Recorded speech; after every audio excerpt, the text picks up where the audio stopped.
TWR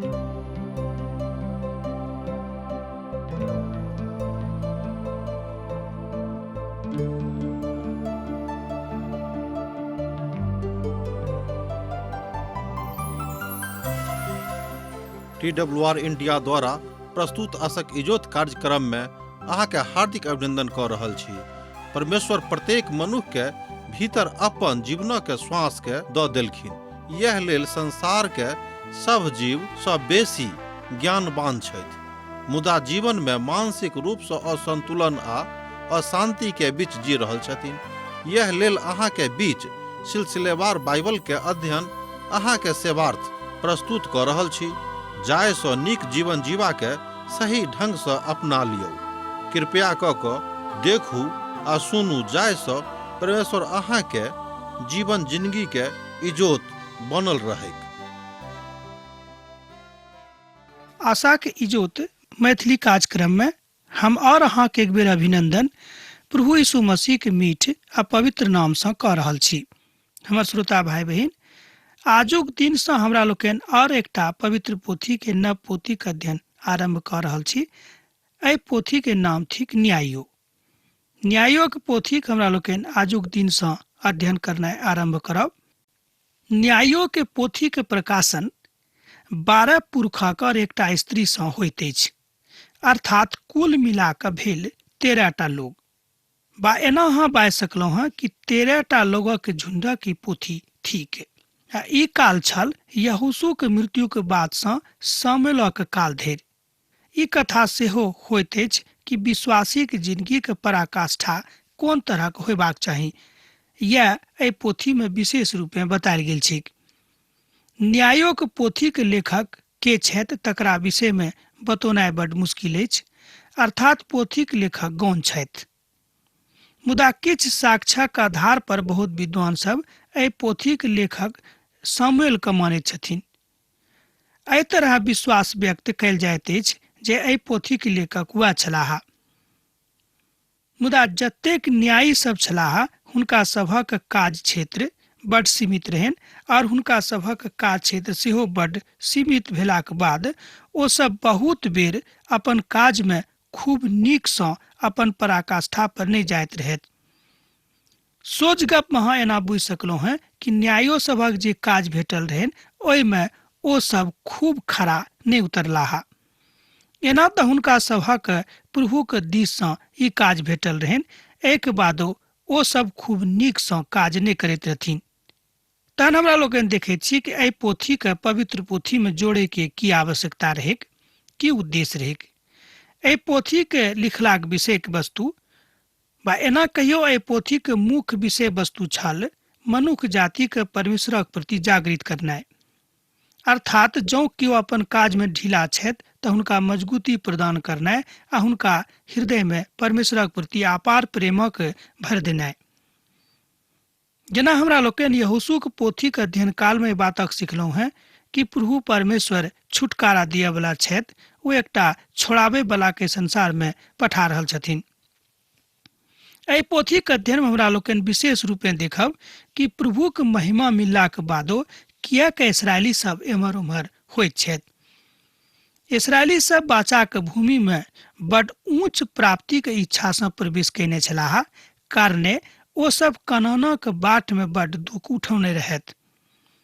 न्यायो के पोथी के ओहि कालक धार्मिक गतिविधि के इतिहासक सेहो अहाँ बखान बाजि सकैत छी। बहुत विद्वान सब न्यायो के पोथी के इतिहासक गतिविधि के बखान सेहो कहैत अछि। जे ओहि कालक धार्मिक इतिहासक बखान करैत अछि सेहो एकटा विद्वान कहैत छथिन। मुदा डॉक्टर मैगी एहि विषय में अपन अभिव्यक्ति दैत कहैत छथि कि न्यायोक पोथी में हमरा लोकनि मनुष्य जाति के मानसिकता के अध्ययन करैत छी, जे हुनका सभक मानसिकता परमेश्वरक दिस सँ किएक बेर बेर एम्हर उम्हर होइत अछि। तहन अहाँ 2-3टा बातक एहि पोथी में और विशेष रूप में देख सकैत छी। ओ थिक उच्च मानसिकता। दोसर बात देख सकैत छी ईश्वरीय आज्ञा के पालनक प्रति आस्था वा नियम। न्यायोक पोथी के मुख्य 3 भाग अछि, तकरा अहाँ एहि तरह बाँटि सकलहुँ हैं। न्यायोक कालक विषय में बखानक वृत्तांत अछि, तकरा अहाँ 1 और 2 अध्याय में देख सकैत छी। आ तकरा जे दोसर प्रभाग अछि ओ थिक न्यायोक सही काल अध्याय 3 सँ लऽ कऽ 16 धरि में एहि बातक अहाँ देख सकैत छी। एहि पोथीक जे तेसर मुख्य बात थिक ओहिमे अहाँ देख सकैत छी कि न्यायोक कालक प्रतिफल अध्याय 17 सँ लऽ कऽ 21 धरि बतायल गेल छैक। यह 3 प्रमुख प्रभाग में एहि पोथी के बांटल गेल छैक। तहन अहाँ बात बता सकलहुँ हैं कि न्यायोक पोथीक जे प्रभाग थिक ओ सबटा परमेश्वरक न्यायक दिस हमरा सब गोटेक अग्रसर करैत अछि। पहिल अध्याय में इस्राएली गोत्रक वृत्तांत भेटैत अछि आ बाँकीक गोत्रक विषय में हमरा लोकनि बाद में देखैत छी। अर्थात अब हमरा सब देखब जे प्रत्येक गोत्रक अलग अलग दुश्मनक पैदा भऽ जाइत छथि।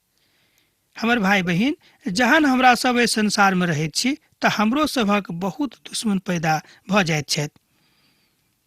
तहन रूबेन, इस्साकार आर गाद ई 3टा न्यायोक हमरा लोकनि एहिठाम देखैत छियनि जे सहायता के लेल बाजैत छथि, किएक तऽ ई ओहि परिस्थितिक मांग छलाह। अहाँ बाजि सकलहुँ कि ओहि परिस्थिति में एहि तरहक मांग छलैक जे ओ सब अपन जातिसँ लोगसँ ई कहे कि हमर सहायता करू। हमर भाई बहिन, एहि बातक अहाँ कनिक दोसर जकाँ नहि लेब, किएक तऽ हमरा सब जाति शब्दक जहने उच्चारण करैत छी लोक सब एहि शब्दक दोसर जकाँ लऽ लैत छथि। यहोशू के मृत्यु के बाद इस्राएली के अवस्था कोन तरहक छैक तकरो सेहो हमरा लोकनि एहि पोथी के अध्ययन में देखब। तहन आउ न्यायोक पोथी के पहिल अध्याय के पहिल पदक देखी। यहोशू के मृत्यु के बाद इस्राएली प्रभु से पूछलनि, कनानी के विरुद्ध लड़बा में सबसँ पहिने हमरा सभक दिस सँ चढ़ाई करता है। एहिठाम हमरा लोकनि देखैत छी कि गोत्र सभक जे कमजोरी रहैक सेहो एहिठाम उजागर भऽ कऽ आबैत अछि। हमर भाई बहिन, हमरा सभक भीतर में जे कमजोरी थिक ओहि कमजोरी के जँ हमरा लोकनि दोसर जकाँ लैत छी ती बात नीक नहि अछि। प्रभु तऽ कहलनि जे जँ मुदा इस्राएली सब पूछैत छथि जे हमरा सभक दिस सँ सर्वप्रथम यह बात अहाँ सीख सकैत छी। कनानी सब ओहि सब भूमिक ऊपर समस्त प्रभाव सँ प्रभावित नहि छलाह, किएक तब इस्राएली सब ओहिठाम मजबूती के साथ निवास करैत छलखिन। तहन कनानी सभक सेहो एहि बातक चिंता भऽ गेल रहनि कि हिनका सभक हमरा लोकनि कोना कऽ भगा दियै। एहिठाम हमरा लोकनि देखैत छी कि इस्राएली के 12 गोत्र 12 ठाम छथि, अर्थात हुनका सभक प्रभु दोसर दोसर जगह में अवस्थित कऽ देने रहथि। मुदा जे किछु भाग बचल रहैक ओहिमे कनानी सब छलाह, किएक तऽ हमरा लोकनि देखैत छी कि ओहि समस्त भूमिक ऊपर अधिकार इस्राएली सभक रहनि, मुदा ओ सब अखन धरि ओहिठाम से नहि भागल रहथि। तऽ एहिमे हमरा लोकनि इस्राएलियक कमजोरी के देखैत छी। हमरो सभक जिंदगी में एहि तरहक कमजोरी रहैत अछि कि हमरा सब किछु बात से संतुष्ट भऽ जाइत छी कि चलू आजुक भिनसर में आधा घंटा प्रार्थना करलहुँ हैं, अब दिन भर प्रार्थनाक जरूरत नहीं अछि। हमर भाई बहिन, जँ अहाँके काल भेटैत अछि, जँ अहाँके मौका भेटैत अछि तऽ अहाँ एहि तरहक विचार के अपना हृदय से निकालि दियौ। ओ सब ओहि काल में छलाह जाहि काल में हमरा लोकनि देखैत छी बाद में साउल आ दाऊदक आगमन होइत अछि। यह स्थान ओहि वीर स्थान थिक जकरा विषय में पवित्र पोथी में बतायल गेल छैक। तहन प्रभु हुनका सभक उत्तर दिलनि, यहूदा चढ़ाई करता है, सुनू ओहि देशक हम हुनका हाथ में दऽ देलहुँ हैं। एहिठाम हमरा सब न्यायो के काजक देखैत छी कि ओ सब अपन इस्राएली के लेल अर्थात अपन भाई बहिनी के लेल प्रभु परमेश्वरक आज्ञा के अनुसार काज करनाइ आरंभ कऽ दैत छथिन। कनानी सब इस्राएली सभक मुख्य दुश्मन छलाह, ई कथा तऽ एहिठाम बड़ स्पष्ट रीति सँ सन्मुख में आबि जाइत अछि। आब कनेक हमरा सब दोसर बातक दिस ध्यान देब। एहि पद में इस्राएली के व्यवस्था के अहाँ देखैत छी कि ओ सब कतेक कमजोर भऽ जाइत रहथि, एहि कारणे हुनक दुश्मन हुनका ऊपर प्रबल भऽ जाइत रहनि। तहन यहूदा अपना भाई सिमोन से कहलनि, हमरा संगे हमर भूमि में आउ, जे हमरा सब संगे कनानी के संगे लड़बाक लेल चलू। हमहूँ अहाँक भूमि के क्षेत्र से आयब। सिमोन हुनका संगे चलि देलखिन। तहन हमरा लोकनि देखैत छी कि एहिठाम एक दोसर गोटे के मदद करबाक भावना आबैत अछि। ई एकटा नीक बात हमरा लोकनि देखैत छी जे आजुक दिनक हमरा सभक आवश्यकता थिक। जँ हमरा सब एक दोसर गोटेक मदद नहीं करबै तऽ कोना के परमेश्वरक काज बढ़तिक। सबसे पहिने तऽ यहूदा और सिमोनो के मध्य में भाईचारा और मेल मिलापक एहिठाम हमरा लोकनि देखैत छी। हमर भाई बहिन, आजुक दिन कलिसिया में एहि बातक परम आवश्यकता थिक कि हमरा सभक मध्य में मेल मिलाप रहेक आ एक दोसर गोटेक हमरा लोकनि निज भाई बुझिएक। यह कमजोरी भेलाक कारणे आजुक दिन हमरा सभक कलिसिया कमजोर भेल जा रहल अछि। तहन हमरा लोकनि देखैत छी कि यहूदा के हुनका सँ किछु पुछबाक और सहायता मांगबाक आवश्यकता तऽ नहीं रहनि, मुदा ओ हुनका सँ मांगलखिन। हमर भाई बहिन, किएक ने अहाँ सामर्थी छी, किएक तऽ प्रभु अहाँके सामर्थी बनौने छथि। एहिके बादो अहाँ अपन भाई के, अपन बहिन के, अपन समाज के अपना संगे राखि सकलहुँ हैं। कनानी अपन भूमि के किछु खास प्रभाग में छलाह। परमेश्वरक सहायता इस्राएली के गोत्रक संगे रहनि, मुदा ओहि भूभाग में कनानी पूर्व रीति से कहियो नहीं छलाह। अर्थात न्यायी सभक अपन मातृभूमि के साक्षात्कार करबाक जरूरत रहनि, तहन ओ सब ई काज करनाइ आरंभ कऽ देलखिन। किएक तऽ ई काज परमेश्वरक रहनि आ यह काज हुनका भेटल रहनि। यहूदा चढ़ाई कैलथि और प्रभु कनानियों के और परिजी के हुनका हाथ में कऽ देलनि। तहन ओ सब बेजेक में ओहि तरह 10,000 सैनिक के मारि देलखिन। एहि बातक एहिठाम हमरा लोकनि देखैत छी कि लड़ाई तऽ यहोवा के अछि। जहन अहाँ ई बुझि कऽ युद्ध भूमि में छी तऽ निश्चित रूपेण अहाँ विजयी भऽ कऽ घुरब। आ जँ एहि तरहक भावना अहाँके लग नहि अछि, अहाँके मन में नहि अछि, अहाँके आत्मा में नहि अछि, तऽ अहाँ विजयी नहि भऽ सकलहुँ हैं। अहाँ एहि बातक सोचि सकैत छी जे यहूदा अपन प्रथम विजयक बाद बड विश्वास जोग भऽ गेलाह बा होता, सेहो अहाँ बुझि सकैत छी, मुदा ई बात हुनका जिंदगी में बहुत दिन धरि नहीं रहलैक। हमर भाई बहिन, यह कमजोरी आजुक दिन में हमरा सभक आत्मिक जीवन में होइत अछि। हमरा सब महीना में 2-4 दिन खूब पवित्र भऽ कऽ रहैत छी आ सोचे छी चलू ई मास हमरा सब 4 दिन खूब पवित्र भऽ कऽ बितेलहुँ हैं, मुदा अब जे बचल दिन अछि तकरा में ओतेक पवित्रता के आवश्यकता नहीं थिक। एहि तरहक मनगढ़ंत भावना, एहि तरहक धार्मिक भावना के आनि कऽ हमरा सब प्रभु के हताहत करैत छी। हर भाई बहिन, ई काज करनाइ ठीक नहीं अछि। यह बात आजुक दिन हमरा सब एहि पोथी सँ अर्थात न्यायों के पोथी सँ सीख रहल छी। अब इस्राएली गोत्र यहूदा के हाथ में भऽ गेलाह, एहि बातक सेहो हमरा लोकनि एहिठाम देख रहल छी। आ तकरा बाद यहूदी पहाड़ी प्रदेश, दक्षिण प्रदेश और नीचा के प्रदेश में रहऽ वाला कनानी सँ लड़बाक हेतु गेलाह। यहूदा ओहि कनानी पर चढ़ाई कैलथि जे हेब्रोन में रहैत छलाह। हेब्रोनो के नाम पूर्व काल में करियतवा छल। ओ सीसे, अहिमन और तलमे आ मरी देलेन खिलखिन। ओतऽ सँ ओ जाकर दबीरो के निवासी पर चढ़ाई कैलथि। दबीरो के नाम पूर्व काल में करियत सापेर छल। दबीर शहर कनानी सभक संस्कृति के शहर रहेक। ओहिठाम तरह तरहक बात रहेक। लोक सब कहैत छथि कि ओहि शहर में खूब पैघ पुस्तकालय सेहो छल। पवित्र पोथी के विद्वान सब जहन एहि बातक के खोज कैलथि तऽ हुनको सभक एहि बातक विश्वास भऽ गेलनि कि ओहि काल में खूब पैघ पुस्तकालय ओहिठाम छलैक। पोथी के अतेक पैघ आलय ओहि काल में और कतौ नहीं भेटैत अछि। तहन अहाँ बाजि सकैत छी कि ओ नगर कनानी सभा के सांस्कृतिक नगर रहेक। हमर भाई बहिन, हम ई नहीं कहैत छी कि अहाँ अपन संस्कृति में नहीं रहू। हमर कहक अर्थ ई नहीं भेल। परमेश्वर सेहो ई नहीं कहैत छथिन। ओ कहैत छथि कि अपन जे माय बाबूक संपत्ति अछि, जे अपन मुकाम अछि, ओते बसल रहू, मुदा प्रभुक संगे रहू।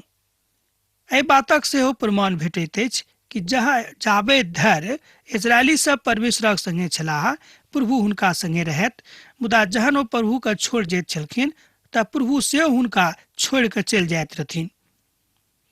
तहन कालेब कहलनि कि जे करियतेशक पूर्व नष्ट कऽ कऽ तकरा ऊपर अधिकार कऽ लेत, तकरा सँ अहाँ अपन बेटी अक्सका के विवाह कऽ देबनि। एहि पर कालेबक छोट भाई कंजी ओनतियेल ओहि पर अधिकार कऽ लेलखिन और अपन बेटीक विवाह जिनक नाम अक्सा रहनि हुनका संगे कऽ देलनि। एहिठाम एकटा आर हमरा लोकनि शर्त के देखैत छी कि हुनका शर्त देलनि कि जँ अहाँ ई काज कऽ देब तऽ हम अहाँक लेल ई काज करब। न्यायोग पोथी तकर 1 अध्याय 12 पद आ 13 पदक जँ अहाँ खूब ध्यान दऽ कऽ पढ़बै तऽ एहि बातक अहाँ आत्मिक अर्थ निकालि सकलहुँ हैं। आत्मिक अर्थ यह भेल कि प्रभु परमेश्वर चाहैत छथि कि अहाँक भीतरमे एहि तरहक उत्साह सैद घड़ी भरल रहै जाहिसँ अहाँ प्रभुक लेल कोनो काज करबाक सैद घड़ी तैयार छी। मुदा इस्राएली सब बड़ जल्दी अपन बाचासँ फरक भऽ जाइत रहत वा एना कहियो कि बिसरा दैत रहत आ ओ सब कनानी लोकक संगे रहनाइ आरंभ कऽ देलखिन। एतबे नहि हुनका संगे शादी विवाह सेहो आरंभ कऽ देलखिन जे प्रभुक कोनो परिस्थितिमे पसंद नहि रहनि। जेना हम एक दिन और अहाँसँ बाजने छलहुँ हैं कि प्रभु समझौतामे विश्वास नहि राखैत छथि।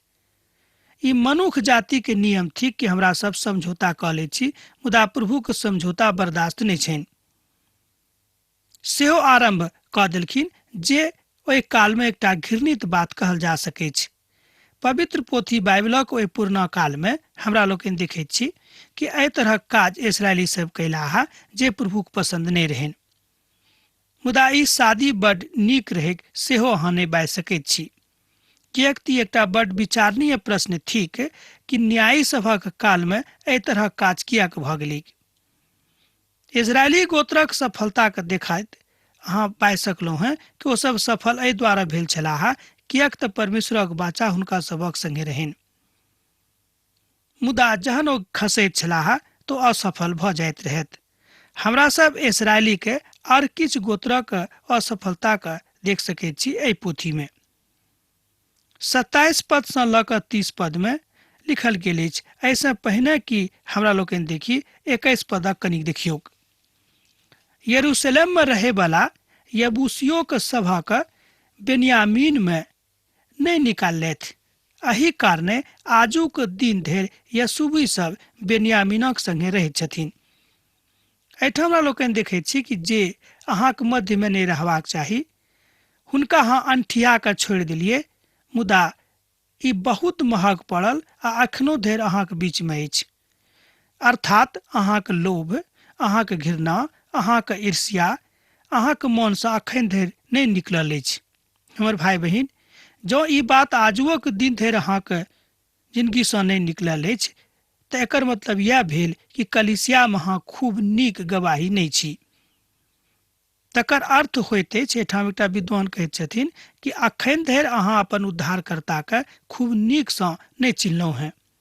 अहाँके उद्धार तऽ भऽ गेल अछि, एहिमे संदेह नहि, मुदा अखन धरि अहाँ अपन उद्धारकर्ताके खूब नीकसँ नहि चिन्हने छियै। एकर अर्थ यह भेल जे ओहि काल धरि ई रिकॉर्ड लिखल गेल रहै।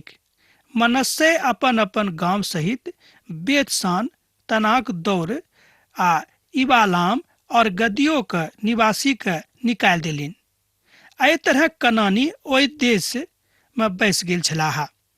मुदा जहन इस्राएली शक्तिशाली भऽ गेलाह तहन ओ कनानीसँ बेगारी कयलथि, मुदा ओ तकरा पूर्ण रीतिसँ निकालि देलखिन।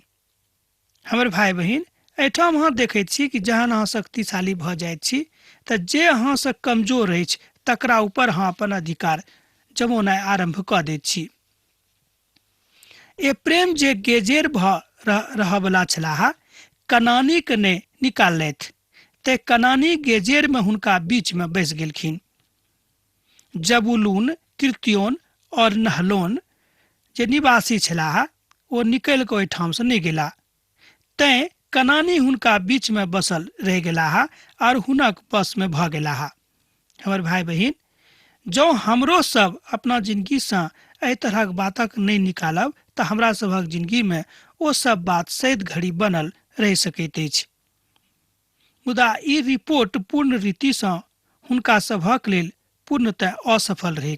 अर्थात हमरा लोकनि देखैत छी कि जे काज न्यायोके भेटल रहनि ओहि काजमे ओ सब पूर्ण रीतिसँ सफल नहि होइत छथि। एकटा विद्वान बड स्पष्ट रीति से एठाम बाजैत कहैत छथिन कि न्यायी सबके जे काज प्रभु परमेश्वर देने छलखिन ओ सब अपन काज में असफल भ गेलाह।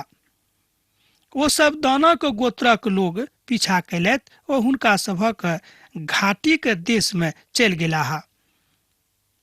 हमरा लोग एठाम देखे छी कि ओ सब एठाम से भाग के परा के घाटी के देश चलि गेल छलाह, जे घाटी के देश रहे।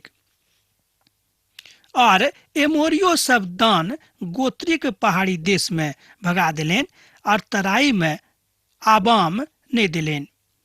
तहन ए पदक हमरा लोकन एक बेर और पढ़ के देखी 34 पदक। और एमोरियो के सब दान गोत्रिक पहाड़ी देश में भगा दिलेन और तराई में आब नहीं दिलेन। ई तऽ बाचा के देश छल जे हुनका सभक देवल गेल छलनि। एहिके बादो अखन धरि इजरायली सब अपन अधिकारक नहीं जानैत रहत। हमर भाई बहन, जाबे देर हमरा सब अपन अधिकारक नहीं जानब तहन हमरा सभक जे मुद्दे छथि निश्चित रूपेण मजबूत भ जेताह आ हमरा सब दोख परमेश्वर पर लगाबैत रहब। ई बड खराब बात अछि कि गलती हमरा सब स्वयं करैत छी आ दोख प्रभुक ऊपर लगाबैत रहैत छी। ई कतेक घृणित आ खराब बात अछि। परमेश्वरक प्रेम में अहाँ ई सबटा बातक सीख रहलहुँ हैं। तहन हमरा सब दोसर अध्यायक दिस देखै छी जे बोकीम नगरी में प्रभुक दूत जाइत छथि। प्रभुक दूत गिलगाल सँ बोकीम गेलाह और कहलनि, हम अहाँके मिस्र सँ आनि कऽ एहि देश में पहुँचा देलहुँ हैं, जकरा विषय में हम अहाँके पूर्वजक संगे शपथ कयने छलहुँ हैं। हम बाजने रहौं जे बाचा अहाँक संगे बान्हने छलहुँ हैं तकरा कहियो नहीं तोड़ब। तैं अहाँ एहि देशक लोक सँ बाचा नहीं बान्हब। अहाँ एहि सभक वेदी के लग ठाढ़ नहीं होयब, मुदा अहाँ हमर कथा के नहीं मानलहुँ हैं। अहाँ की काज किया के कैलहुँ। एहिठाम हमरा लोकनि देखै छी कि पिता परमेश्वर दूटा बात इसराइली सबके कहै छथिन। पहिल पद में ओ कहैत छथि कि जे बात हम अहाँक पूर्वजक संगे बाजने छलहुँ हैं, अर्थात अहाँक पूर्वजक संगे जे बाचा हम बांधने छलहुँ हैं तकरा हम निभा रहल छी। तहन अहाँके किया के अपन बात में नहीं छी, अर्थात हमर बात में नहीं छी, एम्हर उम्हर जाकर दोसर लोकक संगे अपन संगति बढ़ा रहल छी। हमर भाई बहिन, जहन हमरा सब प्रभु के छोड़ के आर दोसर कोनो बातक लेल प्रयत्न करैत रहै छी तऽ अहाँ बुझियौ कि हमरा सब एकटा बड गलत काज कऽ रहल छी। एहि दुआरे सबटा बातक हम स्पष्ट रीति से अहाँके बताबै छी, जाहिसँ जँ अहाँ से गलती भऽ गेल अछि तऽ प्रभु के अहाँ चिन्हियौक। तैं हम कहै छी जे हम ओहि सब लोकक अहाँके सन्मुख में नहीं निकालब। ओ अहाँके पंजर में काँटा और हुनक देवता अहाँके लेल फंदा बनि जेताह। एठाम न्यायोग पोथी में तकर दोसर अध्याय 1 पद से लऽ कऽ 3 पद में देखै छी ओ सब बाजैत छथि कि जँ अहाँ परमेश्वरक बातक नहीं मानब, जँ अहाँ परमेश्वरक व्यवस्था के अधीन में अपन जिंदगी के नहीं चलायब तऽ अहाँ सब स्वयं अपना लेल फंदा बान्हि रहल छी गर्दन में आ अपना पैरक नीचा में कांटा आनि रहल छी। हमर भाई बहिन, हमरा सब कहियो कहियो ई काज स्वयं करैत छी आ दोख खूब नीक सँ प्रभुक ऊपर लगा दैत छी। ई काज करबा में हमरा सब एको रत्ती शरम नहीं करैत छी आ दोख सोझा सोझी प्रभुक लगा दैत छी। आ हमरा सभक मुख सँ नीक सैत अछि कि हम देखियो अतेक नीक सँ छलहुँ हैं, मुदा एहिके बादो प्रभु हमरा सभक लेल किछो नहीं कैलाह।